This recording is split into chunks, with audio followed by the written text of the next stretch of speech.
I just kept feeling like I was kind of worthless and degraded. And I think the final straw for me happened one night. I kind of had enough. I flipped out. I was in the middle of washing up and remember just throwing literally all the washing up on the floor and walking out the door, walking up to the train station, and I was ready to just jump in front of a train. For me, domestic abuse is all about power and control of one individual over others. So it's not just the classic, guy comes home from the pub drunk and knocks his wife about it. That's the stereotypical image of domestic abuse. Domestic abuse is a really wide subject. It's not just being thumped, it's being undermined, it's being mentally and verbally abused as well. It's about one person wanting or aiming to have full control of the other. So it becomes emotional, it becomes threatening, it becomes physical, it becomes intimidation. Davss is a support service for victims of domestic abuse, regardless of gender, so we support any person who is a victim of domestic abuse. I just kept feeling like I was kind of worthless and degraded. And I think the final straw for me happened one night. I kind of had enough. I flipped out. I was in the middle of washing up and remember just throwing literally all the washing up on the floor. I think the final straw for me happened one night.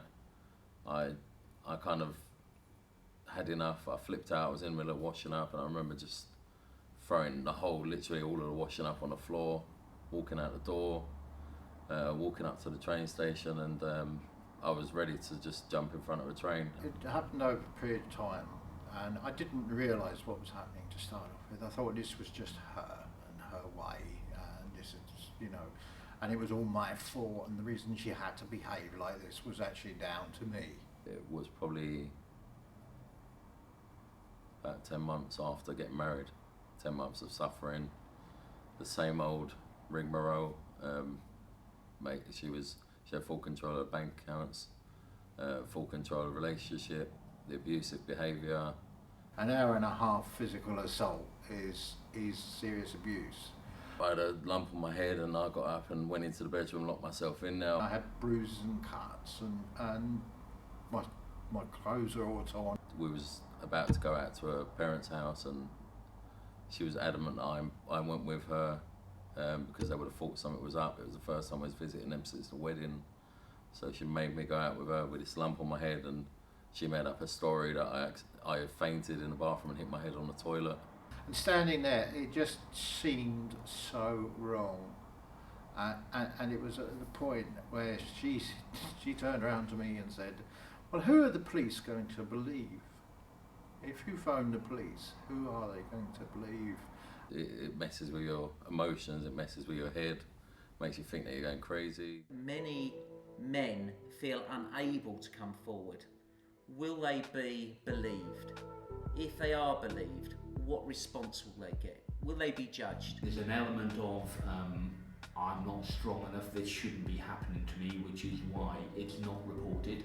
And then I think there's an element of embarrassment. I think people are embarrassed to say I've been a victim of domestic abuse. It's always thought of as a woman's problem, that it's women that are the victim. And that's not the case. It is predominantly women statistically, but there are quite a number of men.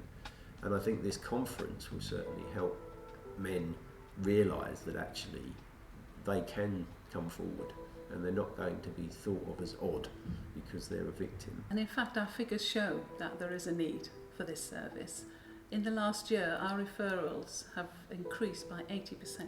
That's 80%. So we can see that victims within West Kent see our service as a support service and come to us, and we are seeing that increasing year on year on. Davss does an unbelievable job within the community. It needs support from the community on an ongoing basis. It needs local celebrities, entertainers, sports stars, business people to really get involved and engaged within the programme and help spread awareness. And for people, men who are perpetrators or potential perpetrators, it may help them to realise that there are men involved in in it from the positive side, and that it's not all about them being in control. If it actually hadn't been for Davss, I'd be in a far worse place. You know, you can't keep moving on thinking it'll get better for the kids' sake or for somebody's sake. Look after yourself, look after number one.